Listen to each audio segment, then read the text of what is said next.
ඔයත් Sri Lankan airlines female cabin crew job vacancy එකට apply කරන්න බලාගෙන ඉන්න ගර්ල් කෙනෙක් නම් අද වීඩියෝ එක ඔයාලට ගොඩාක් හෙල්ප්ෆුල් වෙයි කියලා මම හිතනවා. අපි මුලින්ම ෆස්ට් ඉන්ටර්විව් ප්‍රොසෙස් එක මොන විදියටද ගියේ කියලා අද මේ වීඩියෝ එකෙන් දැනගමු.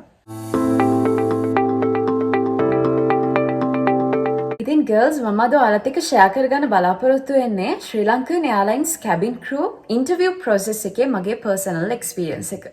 ඉතින් ඔයාලා දන්නවා ඇති 2025 අවුරුද්ද මුලදී Sri Lankan airlines cabin crew female cabin crew vacancies call කරලා තිබුණා.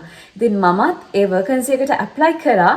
එතනදී 12000ක් වගේ ඇප්ලිකන්ට්ස්ලා අතරින් මට ෆස්ට් ඉන්ටර්විව් එකට ෂෝට් ලිස්ටඩ් වෙන්න පුළුවන් වුණා. ඉතින් ෆස්ට් ඉන්ටර්විව් එකට 7000 ගාණක් වගේ තමයි අරන් තියනවා කියලා ආරංචි ආවේ. ඉතින් ෆස්ට් ඉන්ටර්විව් එකට සක්සස්ෆුලි ෆේස් කළා. සෙකන්ඩ් ඉන්ටර්විව් එකටත් සිලෙක්ට් වෙන්න මට chance එක හම්බ වුණා. හැබැයි සෙකන්ඩ් ඉන්ටර්විව් එකේ ෆයිනල් ස්ටෙප් එකෙන් මට අයින් වෙන්න සිද්ධ වුණා.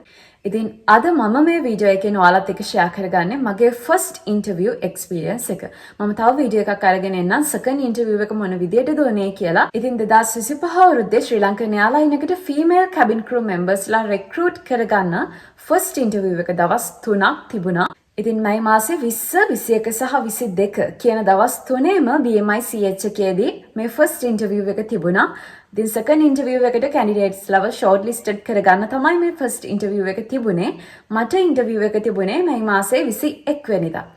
ඉතින් දැන් අපි බලමු 21 වෙනිදා මේ ෆස්ට් ඉන්ටර්විව් ප්‍රොසෙස් එක මොන විදියටද ගියේ කියලා. ඉතින් ඔයාලා මේ වෙද්දි දන්නවා ඇති Sri Lankan airlines cabin crew හරි මොනාම හරි වර්කන්සිස් තියනවා නම් එයාලා Sri Lankan airlines official web page එකේ තමයි එයාලා ඒක අනවුන්ස් කරන්නේ. ඉතින් අපිට ඔන්ලයින් ඇප්ලයි කරන්න පුළුවන්. මමත් ඔන්ලයින් ඇප්ලයි කරේ. ඔන්ලයින් ඇප්ලයි කරාට පස්සේ අපි අපේ CV එක එයාලා බලලා අපි මේකට සුදුසු නම් එයාලා අපිට ඊමේල් එකක් එවනවා. අපේ ෆස්ට් ඉන්ටර්විව් එක තියෙන දවස, වෙලාව, කොතනද තියෙන්නේ, ගේන ඕන ඩොකියුමන්ට්ස් ඒ හැමදේම ඉන්ක්ලූඩ් කරලා එයාලා ඔයාලට ඊමේල් එකක් එවනවා. ඉතින් මේ ඊමේල් එකේ විදිහට ඔයාලගේ ඩොකියුමන්ට්ස් ඒ අවශ්‍ය ලියකියවිලි ටික ලෑස්ති කරගෙන ඔයාලට තියෙන දවසේ තියෙන වෙලාවට ඒ තැනට යන්න තමයි තියෙන්නේ. ඉතින් වෙලාව ගැන මුලින්ම කිව්වොත් ඔයාලට කියලා තියෙන වෙලාවට අඩුම පැය භාගයකට කලින්වත් එතනට යන්න බලන්න. මොකද එතකොට ඔයාලට ස්ට්‍රෙස් නැතුව ගිහිලා ලස්සනට ඉන්ටර්විව් එකට ෆේස් කරන්න පුළුවන් නිසා.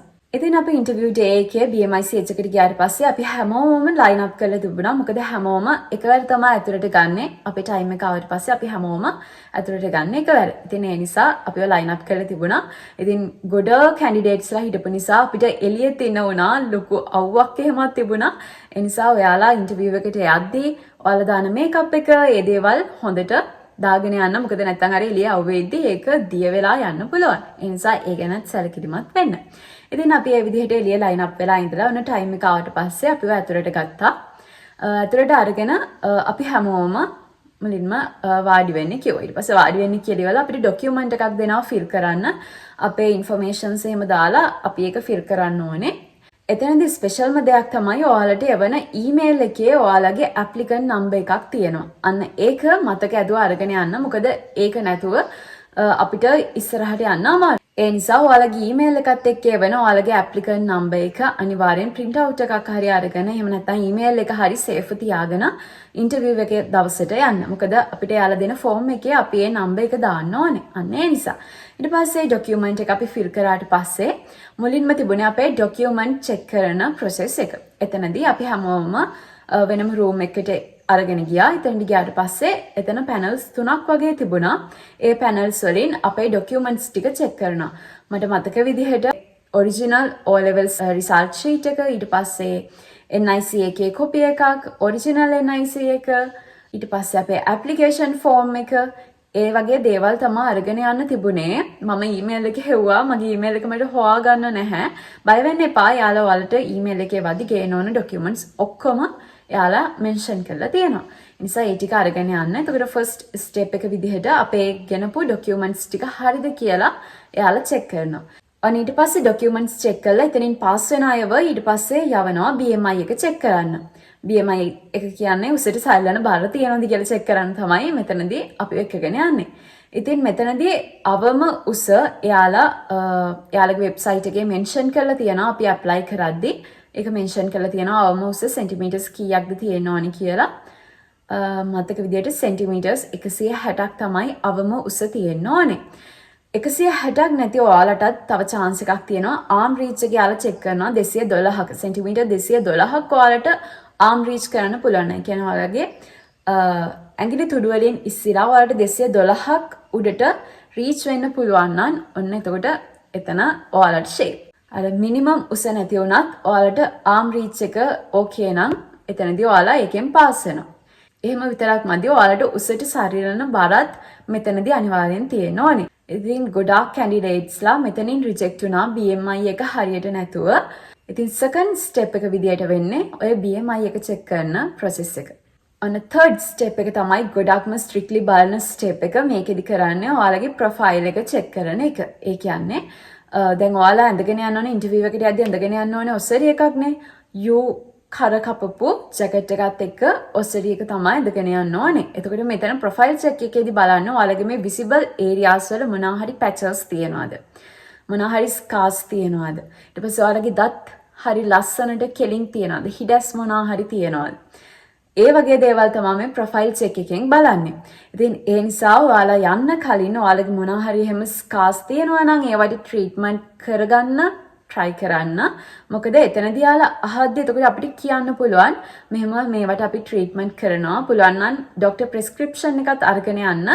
එතකොට යාලා ඒක පොඩ්ඩක් consider කරලා බලලා ඔයාලව ඊළඟ step එකට යවන්න chance එකක් තියෙනවා. ඒ නිසා ඔයාලට දැන් එහෙම මොනවා හරි ප්‍රශ්න තියෙනවා නම් ඒ දේවල් වලට අනිවාර්යෙන්ම treatments කරන්න. ඊට පස්සේ දත්වල මොනවා හරි ප්‍රශ්න තියෙනවා නම් දත්වල හිඩැස් තියෙනවා නම් ඒ දේවල් ෆිල් කරගන්න බලන්න. මොකද ඒ දේවල් නිසා ගොඩක් අයව රිජෙක්ට් වෙනවා. ඔන්න ඉතින් ඔයාලා ප්‍රොෆයිල් චෙක් එකෙනුත් පාස් වුණොත් ඔයාලව ෆයිනල් ඉන්ටර්විව් එකට ඔයාලා සිලෙක්ට් වෙනවා. එතනින් ෆස්ට් ඉන්ටර්විව් ප්‍රොසෙස් එක ඉවර වෙනවා. ඉතින් ෆයිනල් ඉන්ටර්විව් එකේ පැනල්ස් ගොඩාක් තිබුණා. එතකොට අර සිලෙක්ට් වෙන කට්ටියව එක එක්කනාව එක පැනල්ස් වලට දාලා එතනදී තමයි අපේ අර ප්‍රශ්න අහන ප්‍රොසෙස් එක යන්නේ ඔන්න ඔතනදී. ඉතින් එතනදී මගේ පැනල් එකේ මෙම්බර්ස්ලා 3 දෙනෙක් හිටියා. ඉතින් ඒ 3 දෙනාම ප්‍රශ්න අහන අපෙන්. එතකොට මෙතනදී අහන ප්‍රශ්න ගත්තොත් එහෙම ගොඩාක් අර කම්ප්ලෙක්ස් දේවල් අහන්නේ නැහැ. මුලින්ම ඉතින් හැමතැනම අහනවා වගේ self introduction එකක් දෙන්න කියලා තමයි කියන්නේ. ඊට පස්සේ ඔයාගේ background එක මොන වගේද කියලා අහනවා. ඔයා study කරනවා නම් studyත් එක්ක කොහොමද මේ job එක ඔයා balance කරගන්නේ කියලා ඒ වගේ ප්‍රශ්න අහන්න පුළුවන්. ඊට පස්සේ ඔයාගේ hobbies මොනවද කියලා අහන්න පුළුවන්. එතනින් පස්සේ hobbies එක්ක related වුණ ප්‍රශ්න යාලා දිගින් දිගට අහගෙන යන්න පුළුවන්. ඊට පස්සේ hospitality industry එකට related මොන හරි terms කියලා ඔයා ඒක ගැන මොකක්ද හිතන්නේ? ඔයාගේ idea එක, ඔයාගේ definition එක මොකක්ද ඒකට? අන්න ඒ වගේ දේවල් තමයි අහන්නේ. හැම ලොකු complex දේවල් එතනදී අහන්නේ නැහැ. හරිම simple ප්‍රශ්න ටිකක් තමයි අහන්නේ.